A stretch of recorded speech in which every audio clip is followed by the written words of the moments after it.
मैं डॉक्टर मनीराम मीणा, सहायक आचार्य समाज शास्त्र एसएमबी गवर्नमेंट पीजी कॉलेज नाथ द्वारा आप सभी छात्रों का हार्दिक स्वागत और अभिनंदन एवं यूट्यूब पर देखने वाले सभी विद्वान साथियों का तहे दिल से हार्दिक स्वागत, अभिनंदन और प्रणाम करता हूं।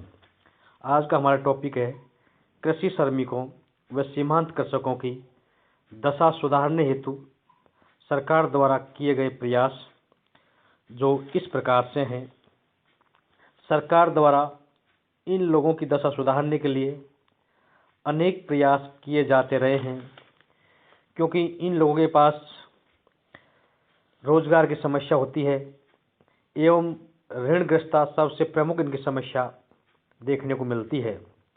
इन श्रमिकों की समस्या ऋणग्रस्तता की इतनी भयंकर है और दयनीय है कि ये लोग अपनी अनिवार्य आवश्यकताओं की पूर्ति के लिए भी सेठ साहूकारों से ऋण लेते हैं, विवाह, मृत्युभोज आदि के लिए भी ऋण लेते हैं और उस ऋण को ये चुका नहीं पाते हैं और बदले में सेठ साहूकार लोग इनका अनेक प्रकार से शोषण भी करते हैं और अशिक्षित होने के कारण उनसे गलत अंगूठा लगाकर भी साहूकार ऋण में वृद्धि करते रहते हैं। अतः इनकी दशा में सुधार करने के लिए सरकार ने अनेक ऐसे प्रयास किए हैं, अनेक पंचवर्षीय योजनाओं के माध्यम से, कि जिससे कि इन कृषि श्रमिकों व सीमांत कृषकों की दशा में सुधार हो सके और इनका जीवन भी एक अच्छा हो सके। जिसमें फर्स्ट पॉइंट है कृषि श्रमिकों को भूमि पर बसाना। कृषि श्रमिकों व सीमांत कृषकों की दशा सुधारने हेतु सरकार द्वारा किए गए प्रयास इस प्रकार से हैं और फर्स्ट पॉइंट है कृषि श्रमिकों को भूमि पर बसाना। सरकार ने इन श्रमिकों की समस्याओं पर स्वतंत्रता प्राप्ति के बाद से ही अनेक प्रयास प्रारंभ कर दिए थे। इन श्रमिकों के लिए 1984 में कृषि सुधार समिति की सिफारिश पर प्रथम पंचवर्षीय योजना में मध्यस्थों को समाप्त कर दिया गया। इससे अतीत काल से ही चली आ रही भूमि व्यवस्था के कारण भू श्रमिकों का जो शोषण हो रहा था, उसे रोकने का पूरी तरह प्रयास किया गया। 1951 में प्रथम खेतीहर जांच समिति बनी, जिसने ग्रामीण समस्याओं का विस्तार से अध्ययन किया।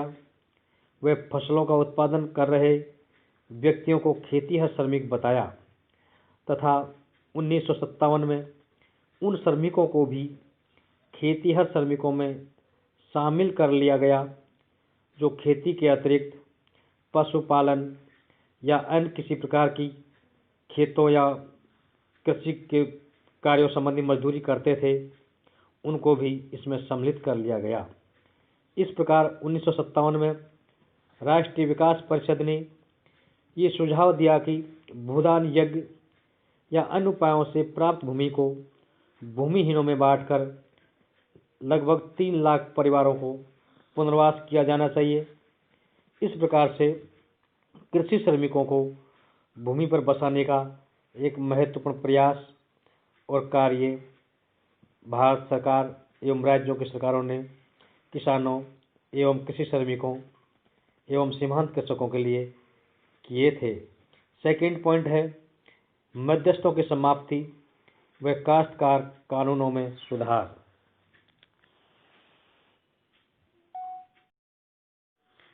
सेकंड पॉइंट है मध्यस्थों की समाप्ति व काश्तकार कानूनों में सुधार। मध्यस्थों के कारण इन श्रमिकों का अत्यधिक शोषण हो रहा था। सरकार ने इन मध्यस्थों की समाप्ति अधिनियम बनाकर कर दी थी और जिसके परिणाम स्वरूप 2 करोड़ से अधिक काश्तकार भूमि के स्वयं मालिक बन गए। मध्यस्थ देश के 40% क्षेत्रों में फैले हुए थे। मध्यस्थों की समाप्ति से काश्तकार को एवं काश्तकारों की सामाजिक व आर्थिक स्थिति में सुधार हुआ और लगभग 57.7 लाख हेक्टेयर भूमि को 1 करोड़ काश्तकारों में बांटा गया। मध्यस्थों को भूमि के बदले क्षतिपूर्ति का भुगतान कुछ नगद व कुछ बॉन्डों के रूप में किया गया। बॉन्डों में 2.5% वार्षिक ब्याज की दर से ब्याज भी दिया गया। सभी राज्यों में काश्तकारी कानूनों में सुधार किए गए, जिनमें भू स्वामित्व की रक्षा, लगान में कमी व स्थायी सुधार हेतु मुआवजे की भी व्यवस्था की गई थी। इसके साथ ही पहरेदारों की सुरक्षा और आसामी को स्वामित्व के अधिकार भी प्रदान किए गए। चकबंदी के अंतर्गत बिखरे हुए टुकड़ों को एकत्रित किया गया, भू अभिलेखों को आधुनिक बनाया गया।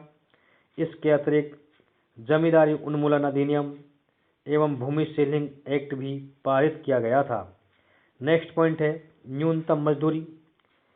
सन 1948 में न्यूनतम मजदूरी कानून को कृषि के क्षेत्र में भी लागू किया था, लेकिन श्रमिकों के संगठित होकर प्रयास न करने के अभाव में ये कारगर सिद्ध नहीं हो सका था।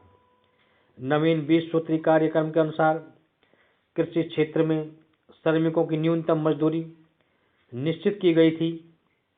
उसको कड़ाई से लागू करना चाहिए था, लेकिन इस प्रकार से बंधुआ श्रम व्यवस्था समाप्ति कानून 1976 को भी कड़ाई से लागू करना चाहिए था, लेकिन वो नहीं हो पाया। इनके द्वारा कृषि श्रमिकों एवं सीमांत कृषकों की स्थिति में भी सुधार करने में सहायता मिल सकेगी। नेक्स्ट पॉइंट है आवास सुविधा। कृषि श्रमिकों को मकान बनाने हेतु भूमि उपलब्ध कराने की योजना राष्ट्रीय कार्यक्रम का एक महत्वपूर्ण अंग है, क्योंकि 30 सितंबर 1981 तक 86.77 लाख भूमिहीन श्रमिक परिवारों को मकान बनाने के लिए भूमि दी जा चुकी थी और इनमें से 15.50 लाख परिवारों ने अपने मकान भी बना लिए थे। छठी पंचवर्षीय योजना में शेष 68 लाख भूमिहीन परिवारों को मकान बनाने के लिए 353.50 करोड़ रुपए देने का कार्यक्रम भी रखा गया था और प्रति परिवार निर्माण के लिए उस समय 500 रुपये देने का भी प्रावधान किया गया था, जिससे कि कृषि श्रमिकों एवं सीमांत कृषकों की दशा में सुधार हो सके। लास्ट पॉइंट है श्रम संगठन। खेतिहर श्रमिकों को संगठित करने के लिए छठी पंचवर्षीय योजना में 65 लाख परिवारों का प्रावधान रखा गया और इसके लिए एक कार्यकर्ता की भी नियुक्ति का प्रावधान था, जिसका कार्य श्रमिकों के अधिकारों व उत्तरदायित्वों के महत्व को स्पष्ट करना था, जिससे उनमें जागृति आ सके और इस कार्यकर्ता को बदले में कुछ मानदेय भी प्रदान करने का निर्णय लिया गया था। खेतिहर श्रमिकों की स्थिति में सुधार लाने के उद्देश्य से सरकार ने अन्य कई उपाय भी किए, जिनमें 5वीं व 6ठी योजना में कृषि भूमि की चकबंदी संबंधी कानून पास किए गए थे। 7वीं पंचवर्षीय योजना में देश के भूमि बंजर 1,70,00,000 हेक्टेयर, कृषि योग्य एवं परत भूमि 2 करोड़ हेक्टेयर पुरानी और वर्तमान बंजर भूमि को शामिल करके बढ़ाया जाने का प्रावधान भी किया गया। इस तरह अनुमानतः 3.5 करोड़ से 4 करोड़ हेक्टेयर भूमि तक कृषि योग्य भूमि उपलब्ध कराई गई और 20 सूत्री कार्यक्रम में पुनः भूमि सुधारों को प्रमुखता दी गई, जिससे भूमिहीन या कृषि श्रमिकों एवं सीमांत कृषकों की जो समस्या है वो दूर की जा सके और इनके जीवन में सुधार हो सके और इनकी सभी समस्याओं को समाधान के लिए पूरी तरीके से भारत सरकार और राज्यों की सरकार ने प्रयास किए थे।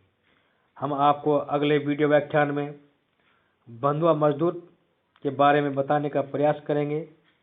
धन्यवाद। थैंक्स।